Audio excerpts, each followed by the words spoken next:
بسم اللہ الرحمن الرحیم۔ السلام علیکم۔ یہ کتاب آپ کے لیے کاشانۂ بصیرت کے یوٹیوب چینل کی جانب سے ریکارڈ کی جا رہی ہے۔ کتاب کا نام ہے مجالس المومنین۔ اب ہم کتاب کا پارٹ نمبر 19 پڑھیں گے۔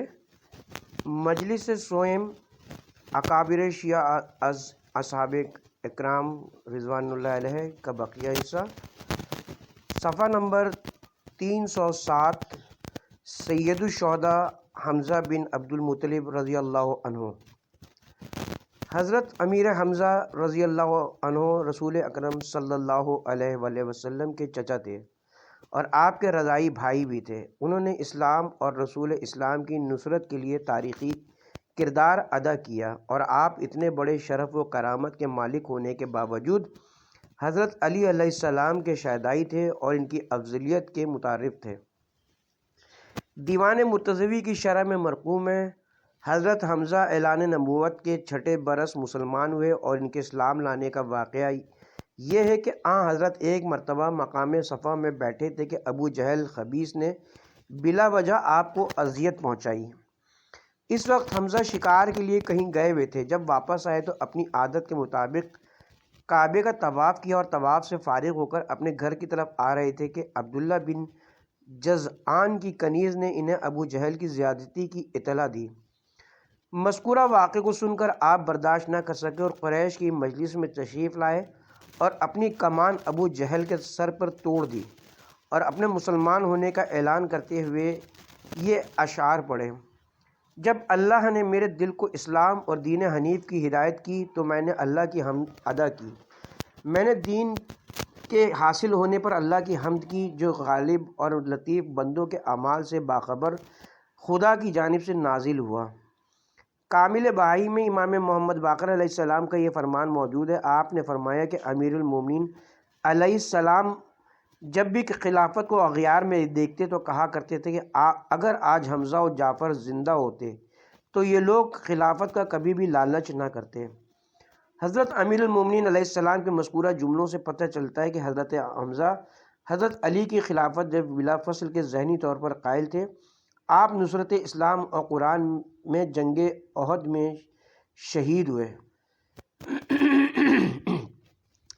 امیر حمزہ کی شہادت۔ جبیر بن مطعم کا ایک غلام تھا جسے وحشی کہا جاتا تھا، اور وہ ماہر نشانہ باز تھا۔ جب کفار کا لشکر جنگ احد کے لیے روانہ ہوا تو جبیر نے وحشی کو بلا کر کہا: تجھے معلوم ہے کہ جنگ بدر میں میرا چچا تیمہ قتل ہو گیا تھا، اور تجھے یہ بھی علم ہے کہ میرا دنیا میں صرف ایک ہی چچا تھا، جبکہ محمد کے دو چچا ہیں، ایک چچا عباس ہے اور وہ ہمارا ہم مسلک ہے۔ اس وقت وہ مکے میں ہے اور محمد کا دوسرا چچا حمزہ مدینے میں ہے۔ اگر اس جنگ میں تو نے حمزہ کو قتل کر دیا تو میں تجھے آزاد کر دوں گا اور بہت سا مال دے کر تجھے خوش کر دوں گا۔ اور ابو سفیان کی بیوی ہندہ بھی اپنے حسن و جمال میں مشہور تھی، اور جنگ بدر میں اس کا باپ اتبا بھی ہلاک ہو چکا تھا۔ ہندہ نے وحشی کو بلایا اور کہا: اگر تو نے اس جنگ میں محمد یا محمد کے کسی عزیز کو میرے باپ کے عوض قتل کر دیا تو میں تیرے ہر قسم کے حکم کی تعمیل کروں گی اور تیری ہر خواہش پوری کروں گی۔ وحشی آزادی اور وصال کے وعدے سے بڑا خوش ہوا، اور جب میدان احد میں جنگ شروع ہوئی تو وحشی نے دیکھا کہ محمد مصطفیٰ کو جانثار ساتھیوں نے گھیرا ہوا تھا، اسی لیے اس نے اندازہ کر لیا کہ حضرت کو شہید کرنا بہت مشکل ہے۔ پھر وہ جناب امیر کی تلاش میں آئے تو اس نے دیکھا کہ مبارزے میدان لافتہ اور خطیب ایوان حل عطا جنگ میں بڑی مہارت رکھتے ہیں، اور ہر طرف ان کی نگاہ ہے۔ وہ ان سے بھی مایوس ہوا اور حضرت امیر حمزہ کی تلاش میں نکلا۔ اس نے دیکھا کہ حمزہ اپنے دونوں ہاتھوں میں تلوار لیے لشکر قریش سے مصروف پیکار ہیں، اور انہیں اپنے اطراف میں دیکھنے کی فرصت ہی نہیں ہے، اور حمزہ جنگ کرتے ہوئے سیاہ بن عبد الزری کے سر پر پہنچے اور اسے دوزخ واصل کیا، اور رجز پڑھتے ہوئے دشمنوں کو مبارزت کی دعوت دینے لگے۔ وحشی ایک جگہ گھات لگا کر بیٹھ گیا۔ جیسے ہی امیر حمزہ اس کی زد میں آئے تو اس نے بڑی چاپک دستی سے اپنا چھوٹا نیزہ ان کی طرف پھینکا، جو کہ انہیں زیر شکم لگا۔ امیر حمزہ نے کمین گاہ کی طرف دیکھنا چاہا کہ ان پر حملہ کرنے والا کون ہے، تو آپ گھوڑے پر سنبھل نہ سکے۔ آپ گھوڑے سے گرے اور کلمہ توحید زبان پر جاری کیا اور شہید ہو گئے۔ پھر وحشی نے ان کے پیٹ کو چاک کیا اور ان کا جگر نکال کر ہندا کے پاس لایا کہ یہ تیرے باپ کے قاتل کا جگر ہے۔ ہندا نے جگر کو چبایا اور اس نے اپنے ہاتھ اور پاؤں کے تمام زیور اتار کر وحشی کو انعام میں دیے اور کہا کہ جب ہم مکے پہنچیں گے تو تیری مزید خواہش کو بھی میں پورا کروں گی۔ پھر ہندا نے وحشی سے کہا مجھے حمزہ کی لاش کے پاس لے جاؤ۔ وحشی اسے لے کر حمزہ کی لاش پر آیا تو ہندا نے چھری سے ان کے ناک اور کان اور کچھ دیگر اعضاء کاٹ کر اور انہیں ایک دھاگے میں پرو کر اپنے گلے میں بطور ہار ڈالا۔ جنگ کے خاتمے کے بعد آن حضرت نے فرمایا مجھے میرا چچا کہیں دکھائی نہیں دیتا، اسے جا کر تلاش کرو۔ حارث بن ضمیر ان کی تلاش میں روانہ ہوا۔ جب اسے کچھ دیر ہوئی تو حضرت علی انہیں ڈھونڈنے کے لیے نکلے۔ جب انہوں نے امیر حمزہ کی یہ حالت دیکھی تو رونے لگے اور روتے روتے آن حضرت کے پاس گئے اور انہیں حمزہ کی شہادت کی اطلاع دی۔ آن حضرت حمزہ کی لاش پر آئے اور ان کی حالت دیکھ کر بہت روئے اور فرمایا حمزہ میرا چچا اور میرا رضائی بھائی تھا، اور پھر فرمایا حمزہ تیرے بعد مجھ پر تجھ جیسی مصیبت ہرگز نہ آئے گی۔ اور جب شہداء کو دفن کیا جانے لگا تو آپ نے فرمایا حمزہ کو اس کے خون آلود کپڑوں سمیت دفن کر دو۔ صاحب استیاب رقم تراز نے جب حمزہ کا قاتل وحشی مسلمان ہوا تو آن حضرت نے اس سے فرمایا وحشی میری نگاہوں سے دور ہو جاؤ، مجھے تجھے دیکھنا نہیں، وحشی میری نگاہوں سے دور ہو جاؤ، میں تجھے دیکھنا نہیں چاہتا۔ مؤلف کہتا ہے وحشی مسلمان ہو گئے اور اسلام کی وجہ سے اس کے سابقہ گناہ ختم ہو گئے، مگر اس کے باوجود رحمت للعالمین اسے دیکھنا برداشت نہیں کرتے تھے، کیونکہ وہ آپ کے چچا کا قاتل تھا۔ تو وہ لوگ جن کی پرورشی کفر کی تاریکی میں ہوئی ہو، وہ بھلا اپنے بھائیوں اور بزرگوں کے قاتل علی بن ابی طالب علیہ السلام کو کیسے برداشت کر سکتے تھے؟ جعفر طیار بن ابی طالب ہاشمی رضی اللہ عنہ الاستیاب کے مؤلف لکھتے ہیں حضرت جعفر شکل و شباہت اور کردار میں آن حضرت صلی اللہ علیہ وسلم کی شبیہ تھے اور آن حضرت ان سے بےحد محبت فرمایا کرتے تھے۔ آن حضرت نے ان کے متعلق ارشاد فرمایا تو شکل و صورت اور کردار میں میری شبیہ ہے۔ یہ حدیث جعفر کی عظمت کی سب سے بڑی دلیل ہے۔ جعفر حضرت علی سے 10 سال بڑے تھے اور عقیل ان سے 10 سال بڑے تھے اور طالب عقیل سے 10 سال بڑے تھے۔ حضرت جعفر مہاجرین حبشہ کے سالار کارواں تھے اور انہوں نے نجاشی کے دربار میں اسلام کی ترجمانی کا حق ادا کیا تھا اور انہی کی تبلیغ سے متاثر ہو کر نجاشی نے اسلام قبول کیا تھا اور غزوہ خیبر کی فتح کے وقت وہ مدینہ واپس آئے۔ آن حضرت انہیں دیکھ کر بہت خوش ہوئے اور ان کے گلے میں آپ نے اپنی باہیں حمائل کی اور فرمایا آج میں فیصلہ نہیں کر پا رہا کہ مجھے خیبر فتح ہونے کی زیادہ خوشی ہے یہ جعفر کے آنے کی زیادہ خوشی ہے۔ رسول خدا نے مسجد نبوی کے پہلو میں انہیں رہائش کے لیے جگہ عنایت فرمائی تھی اور آپ جنگ مؤتہ میں شہید ہو گئے۔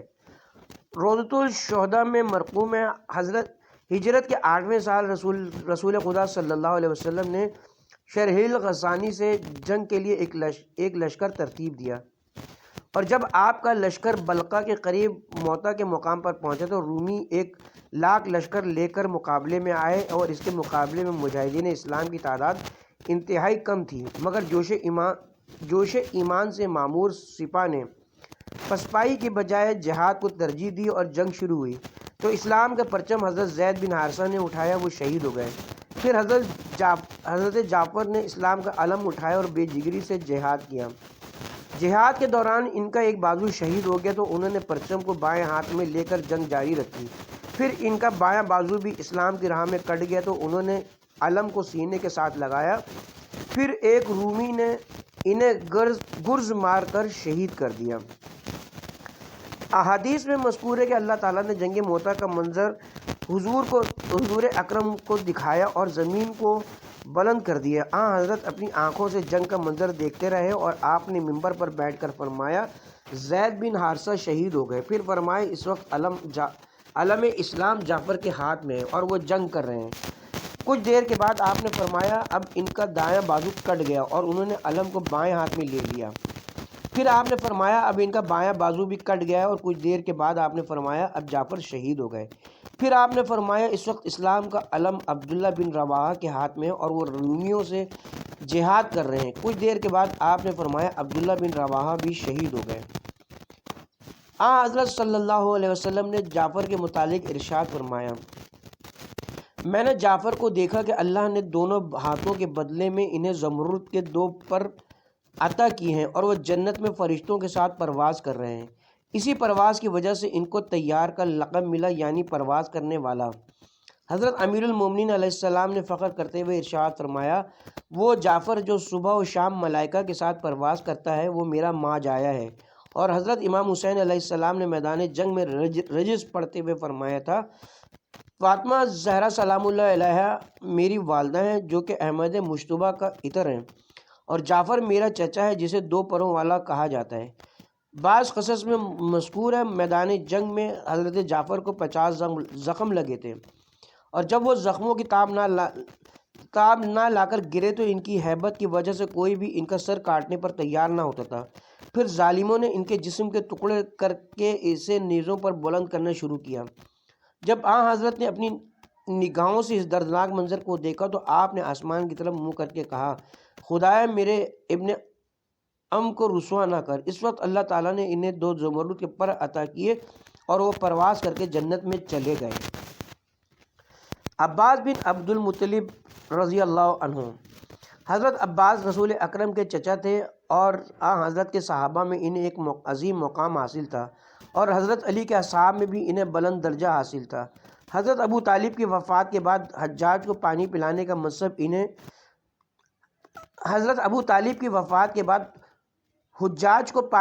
پلانے کا منصب انہیں ملا تھا، اور پیغمبر اکرم ان کا احترام کیا کرتے تھے اور فرمایا کرتے تھے، عباس میرے والد کی جگہ پر ہیں۔ رسول خدا صلی اللہ علیہ وسلم کی وفات حسرت یہ آیات کے بعد حضرت عباس نے کسی ثقیفائی حکمران کی بیعت نہیں کی تھی، اور وہ حضرت علی کے پاس آئے اور ان سے درخواست کرتے ہوئے کہا، آپ اپنا ہاتھ بڑھائیں، میں آپ کی بیعت کرتا ہوں تاکہ کوئی بھی 2 فرد آپ پر اختلاف نہ کریں۔ حضرت علی علیہ السلام نے فرمایا، تو کیا امر خلافت میں کوئی ہم سے بھی جھگڑا کرے گا؟ پھر جب حضرت ابو بکر خلیفہ بن گئے تو انہوں نے ثقیفائی فیصلے کی مذمت کرتے ہوئے چند اشعار کہے تھے، جن کا فارسی میں منظوم ترجمہ یہ ہے۔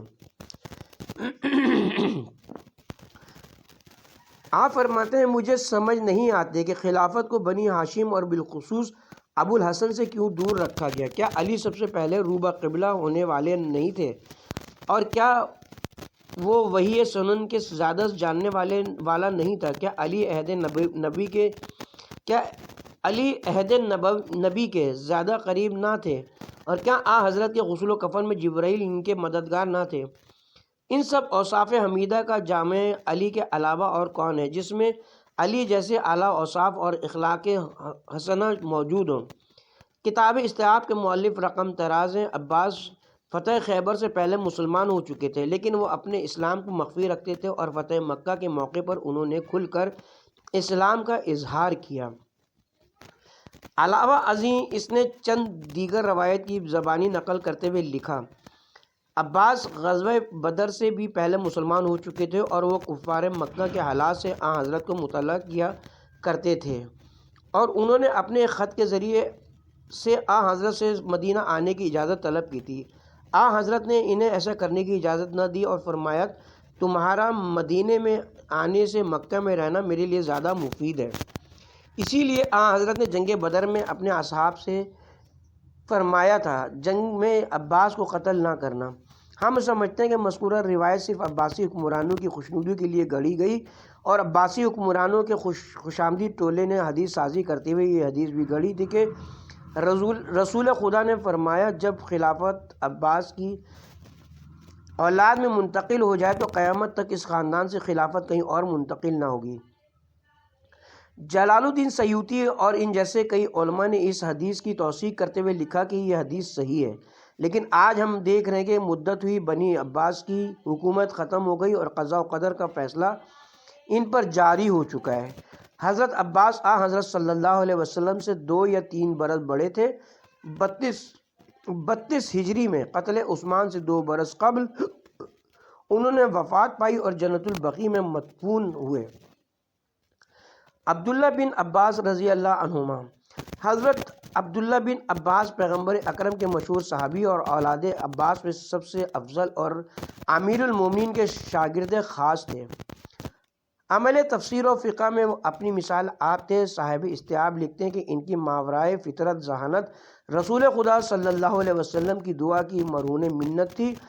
حضرت نے ایک مرتبہ ان کے حق میں دعائے خیر کرتے ہوئے کہا تھا، خدایا اسے حکمت اور تعویل قرآن کی تعلیم عطا فرما۔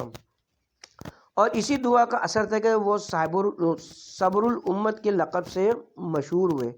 بعض روایات میں وارد ہے کہ حضرت نے ابن عباس کے لیے یہ دعا فرمائی تھی، خدایا اس میں برکت ڈال اور خوشخبری کا ذریعہ بنا اور اسے اپنے نیک بندوں میں سے بنا۔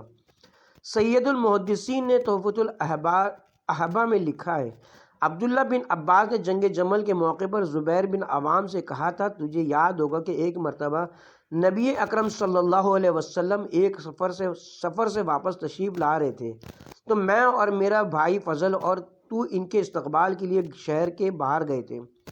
جب حضرت صلی اللہ علیہ وسلم تشریف لائے تو انہوں نے مجھے اور میرے بھائی فضل کو اپنے ساتھ اونٹ پر سوار کیا اور تجھے پیدل چلتا ہوا چھوڑ کر مدینے آئے تھے۔ روایات میں ہے کہ حضرت امیر المومنین علیہ السلام نے انہیں طلحہ و زبیر سے اتمام حجت کے لیے روانہ کیا اور انہوں نے بڑے روشن دلائل سے امیر المومنین علیہ السلام کی حقانیت ثابت کی۔ امیر المومنین علیہ السلام نے ان کے انداز دلیل کو دیکھ کر فرمایا، جس کا ابن عباس جیسا ابن ہو تو اللہ نے اس کی آنکھوں کو ٹھنڈک عطا کی ہے۔ عبداللہ بن صفوان بن امیہ کا بیان ہے، ابن زبیر کے عہد حکومت میں میرا گزر مکے کی ایک گلی سے ہوا تو میں نے ایک دروازے پر لوگوں کے ہجوم کو دیکھا۔ معلوم کرنے پر پتہ چلا کہ یہ تمام لوگ عبداللہ بن عباس سے تفسیر و حدیث و فقہ حاصل کرنے کی غرض سے جمع ہیں۔ میں یہ منظر دیکھ کر آگے روانہ ہوا تو میں نے ایک وسیع مکان میں لوگوں کی آمد و رفت ملاحظہ کی۔ پتہ کرنے پر معلوم ہوا کہ یہ عبید اللہ بن عباس کا مکان ہے، جہاں غربا و مساکین کو مفت کھانا کھلایا جاتا ہے۔ میں یہ دونوں منظر دیکھ کر عبداللہ بن زبیر کے پاس آیا اور اس سے کہا، یہ عجیب بات ہے کہ تو نے خلافت کا دعویٰ کیا ہوا ہے، لیکن تیری کنجوسی پورے عرب میں ضرب المثل بن چکی ہے، جبکہ عباس کے دو بیٹوں نے تیرے لیے فضیلت کا کوئی موقع باقی نہیں رکھا۔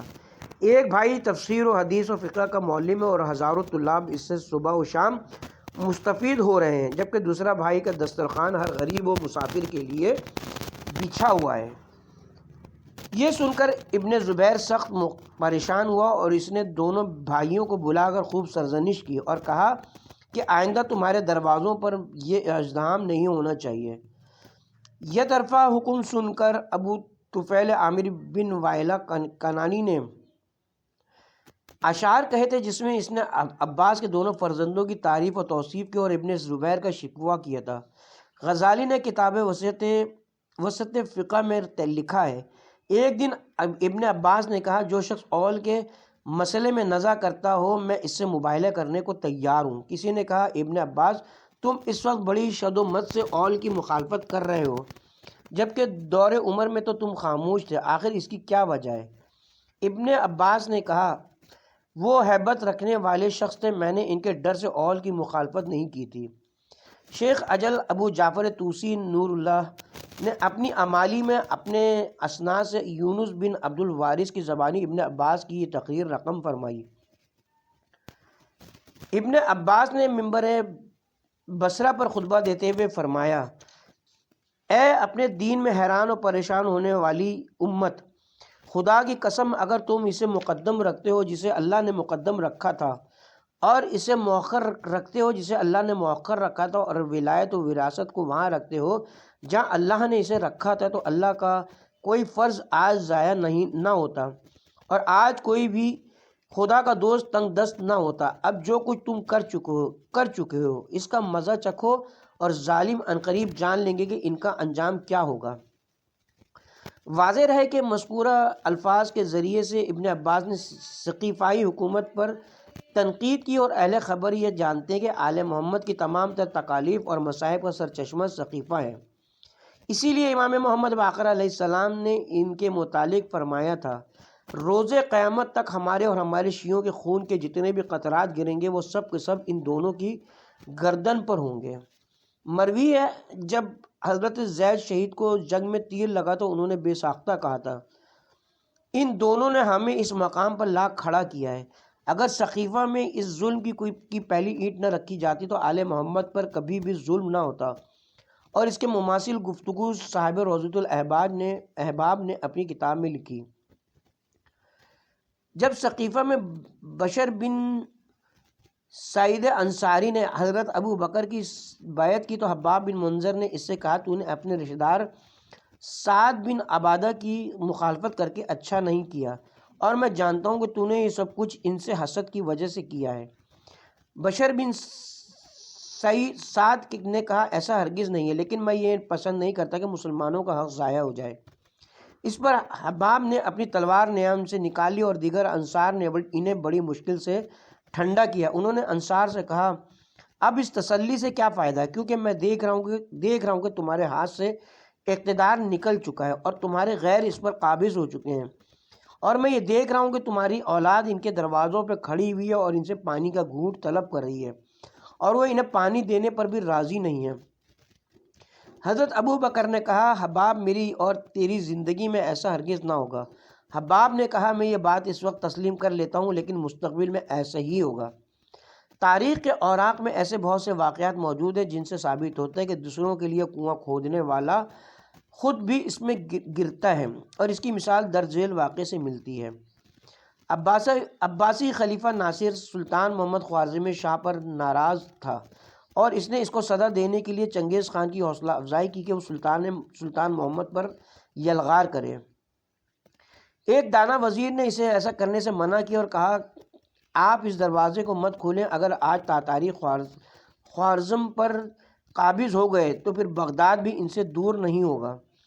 مگر ناصر نے اس کے مشورے کو قابل اعتنا نہ سمجھا اور چنگیز خان کو بدستور خوارزم شاہ کے خلاف بھڑکاتا رہا۔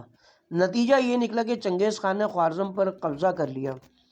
اس وقت بغداد کا خلیفہ سلطان محمد کی تباہی سے بہت خوش ہوا اور اسے اپنی سیاسی کامیابی قرار دیا، لیکن چشم تاریخ نے پھر یہ منظر بھی دیکھا کہ چنگیز کے پوتے ہلاکو خان نے بغداد کی اینٹ سے اینٹ بجا دی اور بنی عباس کی حکومت ہمیشہ کے لیے ختم کر دی۔ ابن عباس رضی اللہ عنہ کی معاویہ سے گفتگو۔ شیخ تبریسی نے الاحتجاج میں سلیم بن قیس کی کتاب سے نقل کرتے ہوئے لکھا، ایک مرتبہ معاویہ بن ابی سفیان مدینہ آیا اور وہ جہاں جہاں سے بھی گزرتا لوگ اس کی تعظیم کے لیے کھڑے ہو جاتے۔ اس کا گزر مجمع قریش سے ہوا اور اس گروہ میں عبداللہ بن عباس موجود تھے۔ تمام مجمع نے اٹھ کر اس کی تعظیم کی، لیکن ابن عباس بدستور بیٹھے رہے۔ معاویہ نے انہیں مخاطب کر کے کہا، میں جانتا ہوں کہ جنگ صفین کا کینہ تیرے دل میں موجود ہے، اسی لیے تو نے میری تعظیم نہیں کی۔ اس کے باوجود میں درگزر کروں گا، کیونکہ میں اس عثمان کا رشتہ دار ہوں جسے ظلم سے قتل کیا گیا تھا۔ دراصل معاویہ ان جملوں سے یہ کہنا چاہتا تھا کہ بنی ہاشم نے عثمان کو قتل کیا تھا۔ ابن عباس نے کہا، کیا کیا جائے، عمر بن خطاب بھی تو قتل ہوئے تھے اور وہ بھی مظلوم ہو کر قتل ہوئے تھے۔ معاویہ نے کہا، مگر دونوں میں بڑا فرق ہے، عمر کو ایک کافر نے قتل کیا تھا جبکہ عثمان کو مسلمانوں نے قتل کیا تھا۔ ابن عباس نے کہا، اس سے تو تیرا سارا دعوی باطل ہو جاتا ہے۔ ابن عباس کا یہ جواب سن کر معاویہ پر شرمندہ ہوا۔ پھر اس نے ابن عباس سے کہا، میں نے پورے ملک میں تحریری حکم جاری کیا ہے کہ کوئی شخص بھی علی اور اہل بیت کے فضائل بیان نہ کرے، اور میں تجھے بھی یہی حکم دیتا ہوں کہ علی کے فضائل بیان نہ کرنا۔ ابن عباس نے کہا، کیا تو مجھے قرآن کی تلاوت سے روکنا چاہتا ہے؟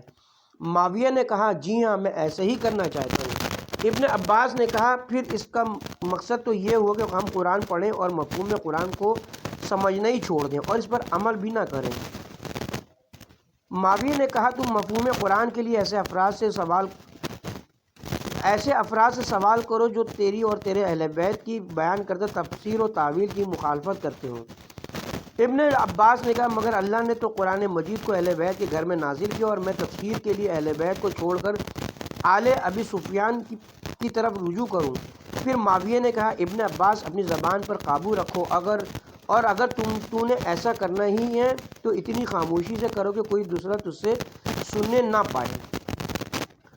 حدیث سازی کی مہم۔ سلیم بن قیس بیان کرتے کہ معاویہ نے اعلان کیا کہ جو شخص بھی علی اور آل علی کے لیے کوئی حدیث بیان کرے گا تو میں اس سے بری ہو جاؤں گا۔ اس کے بعد اہل کوفہ پر مصائب و آلام کے پہاڑ توڑے گئے، کیونکہ معاویہ نے زیاد کو کوفے کا حاکم مقرر کیا تھا اور وہ بدبخت کوفے کے تمام شیعوں کو جانتا تھا۔ اس نے چن چن کر شیعوں کو قتل کرایا اور ان کے ہاتھ پاؤں کٹوا دیے گئے اور جگہ جگہ انہیں سلیب پر لٹکایا اور بہت سے افراد کی آنکھوں میں سلائی پھیر کر اندھا بنا دیا گیا اور ایک بڑی جماعت کو وطن بدر کیا گیا اور آل محمد کے ماننے والوں سے قید خانے بھر دیے گئے۔ پھر معاویہ نے تمام اعمال کے نام ایک خط لکھا جس میں اس نے تحریر کیا عثمان کے چاہنے والوں کی عزت و تکریم کی جائے اور انہیں دربار میں بلند مقام دیا جائے، اور جو شخص عثمان کی فضیلت کی کوئی روایت بیان کرے تو اس کا نام اور اس کے والد اور قبیلے کا نام لکھ کر ہمیں شام بھیجا جائے، اور ایسے افراد کو منصب و عہدوں پر فائز کیا جائے اور انہیں جاگیریں دی جائیں۔ اس فرمان کے بعد لوگوں میں فضیلت عثمان کے لیے حدیث سازی کا مقابلہ شروع ہو گیا اور کذاب لوگوں نے فضائل عثمان کے لیے زمین و آسمان کے کلابے ملانے شروع کر دیے اور حکام ان کی احادیث لکھ کر شام بھیج دیتے تھے، جہاں سے ان کے لیے انعام و اکرام کے احکام صادر ہوتے تھے۔ پھر وہ جھوٹ کے تومار لکھ کر مساجد کے خطیبوں کے پاس بھیجے گئے اور انہیں حکم دیا گیا کہ وہ ان احادیث کی نشر و اشاعت کریں اور بچوں کو یہ احادیث یاد کرائیں۔ چنانچہ اس طرح سے کئی نسلیں گمراہ ہوئیں اور یوں باطل کو حق اور حق کو باطل بنا کر پیش کیا جاتا رہا، اور اس کے ساتھ آل محمد کی کردار کشی کی جاتی تھی، اور جمعہ و عیدین کا خطبہ اس وقت تک مکمل نہیں ہوتا تھا جب تک اس میں امیر المومنین اور اہل بیت طاہرین علیہم السلام پر سب و شتم نہ کیا جاتا۔ بعد ازاں معاویہ کی طرف سے دوسرا فرمان جاری کیا گیا جس میں اس نے لکھا تھا کہ جس شخص کے متعلق یہ ثابت ہو جائے کہ وہ علی اور اس کے اہل بیت سے محبت کرتا ہے تو اس کا نام دیوان سے کاٹ دیا جائے، جس پر بھی شیعہ ہونے کا شک و شبہ ہو اسے بے دریغ قتل کر دیا جائے۔ اس فرمان کے بعد شیعوں کو بے دریغ قتل کیا گیا اور کسی شیعہ کو اپنا عقیدہ بیان کرنے کی جرت نہ ہوتی تھی، اور اگر وہ کسی سے کچھ کہنا بھی چاہتا تو کسی خفیہ جگہ پر کچھ کہتا اور پھر اس سے وعدہ لیتا کہ تم اس روایت کے لیے میرا نام ظاہر نہیں کرو گے۔ امام حسن علیہ السلام کی شہادت کے بعد شیعوں کی آزمائش میں مزید اضافہ ہوا۔ معاویہ کی موت سے 2 برس قبل حضرت امام حسین علیہ السلام اور عبداللہ بن جعفر اور عبداللہ بن عباس نے حج کیا۔ امام حسین علیہ السلام نے اپنے تمام واقف کار افراد کو دعوت دی اور منی میں تقریباً 1000 افراد آپ کے پاس جمع ہوئے، جن میں صحابہ و تابعین کی کثرت تھی۔ امام حسین علیہ السلام نے خطبہ دیا اور حمد و ثنا کے بعد فرمایا، اس سرکش نے ہمارے اور ہمارے شیعوں سے جو سلوک کیا ہے اسے تم بخوبی جانتے ہو۔ میں تم سے کچھ باتیں کرنا چاہتا ہوں، اگر وہ سچی ہوں تو میری تصدیق کرنا اور اگر غلط ہو تو میری تردید کرنا۔ تم میری باتوں کو خوب غور سے سنو اور نااہل افراد سے ان باتوں کو مخفی رکھو، پھر تم لوگ میری یہ باتیں اچھی طرح سے یاد کر کے اپنے شہروں اور قبیلوں میں جاؤ اور جتنے بھی باوثوق افراد تمہیں نظر آئیں ان تک یہ پیغام پہنچاؤ، کیونکہ میں ڈرتا ہوں کہ کہیں حق نہ مٹ جائے اور دین حق ختم نہ ہو جائے، اور اللہ اپنے نور کو پورا کرے گا اگرچہ کافروں کو ناگوار بھی ہو۔ پھر امام حسین علیہ السلام نے قرآن مجید کی وہ تمام آیات لوگوں کو پڑھ کر سنائیں جن میں علی اور خاندان علی کی فضیلت بیان پائی جاتی تھی، اور آپ نے فضائل علی اور اہل بیت کی تمام مشہور احادیث لوگوں کو سنائیں اور فرمایا، اگر میں نے غلط کہا ہے تو میری تردید کرو اور اگر میں نے صحیح کہا ہے تو میری تصدیق کرو۔ مجمع میں موجود صحابہ نے کہا، آپ نے بالکل سچ کہا، ہم نے یہ باتیں پیغمبر اکرم صلی اللہ علیہ وآلہ وسلم سے سنی تھیں۔ تابعین نے کہا، آپ نے بالکل صحیح کہا ہے، ہم نے موثق صحابہ سے یہ باتیں سنی ہیں۔ پھر آپ نے حاضرین سے فرمایا، جاؤ اور ان حقائق کی نشر و اشاعت کرو۔ ابن عباس ہجرت سے 3 سال قبل شعب ابی طالب میں پیدا ہوئے تھے اور سن 68 ہجری کو طائف میں وفات پائی اور وہیں مدفون ہوئے۔ ابن عباس اور ابن زبیر کی گفتگو۔ ایک دفعہ ابن زبیر نے ابن عباس سے کہا، تو نے ام المومنین حرم رسول سے جنگ کی تھی اور تو نے متع کی حلت کا فتویٰ جاری کیا ہے۔ ابن عباس نے کہا حرم رسول کو تو اور تیرا باپ اور تیرا ماموں گھر سے باہر نکال کر لائے تھے، جبکہ وہ ہماری وجہ سے ہی ام المومنین کہلاتی تھیں اور ہم اس کے نیک بیٹے تھے، اور ویسے تجھے حیا آنی چاہیے کیونکہ تو نے اور تیرے باپ نے امیر المومنین سے جنگ کی تھی اور تو نے ان لوگوں کو گمراہ کیا تھا اور انہیں علی کے مقابلے میں لائے تھے۔ اگر تم علی کو مومن مانتے ہو تو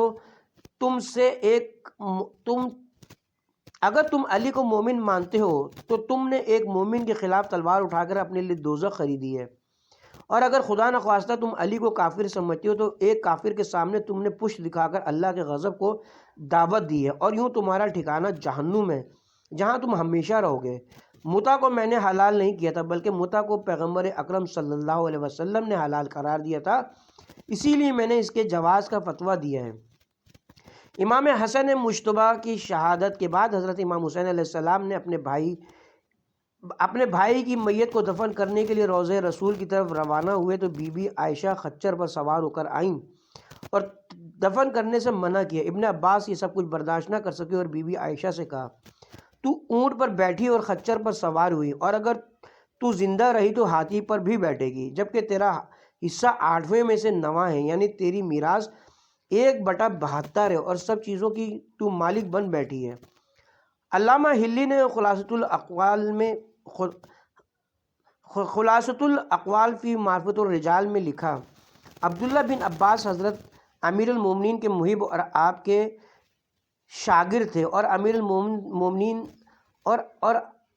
المومنین سے ان کی عقیدت و اخلاص مخفی نہیں ہے، اور شیخ ابو عمر کشی نے اپنی کتاب دجال میں ابن عباس پر جرح کیا اور اس کے لیے چند قدح آمیز روایات لکھی ہیں، جبکہ ابن عباس کا مقام بہت ہی اعلیٰ و عرفہ ہے۔ ہم نے اپنی رجال کی بڑی کتاب میں ان روایات کو لکھا ہے اور ان کا جواب بھی تحریر کیا ہے۔ مؤلف کہتا ہے کہ علامہ ہلی کی رجال کبیر ابھی تک میری نظر سے نہیں گزری، معلوم ہوتا ہے کہ ناقدری یہ زمانہ کی وجہ سے وہ کتاب ناپید ہو چکی ہے۔ اول حضرت ابن عباس کے تذکرے میں ایک مقام پر لفظ اول استعمال ہوا ہے۔ اول کا تعلق علم میراث کے مسائل سے ہے۔ علماء امامیہ اسے باطل قرار دیتے ہیں اور کہتے ہیں کہ اسے ذوی السہام کے حصوں میں نقص لازم آتا ہے، اسی لیے اس سے اجتناب ضروری ہے، جبکہ اہل سنت علماء اول کو جائز سمجھتے ہیں اور ہر فریق اس کے جواز و حرمت کے لیے دلائل رکھتا ہے۔ اس کے لیے فقہ کی کتب مبسوطہ کی طرف رجوع کرنا چاہیے۔ اس کے ساتھ ہی یہاں پہ کتاب کے پارٹ نمبر 19 کا اختتام کرتے ہیں۔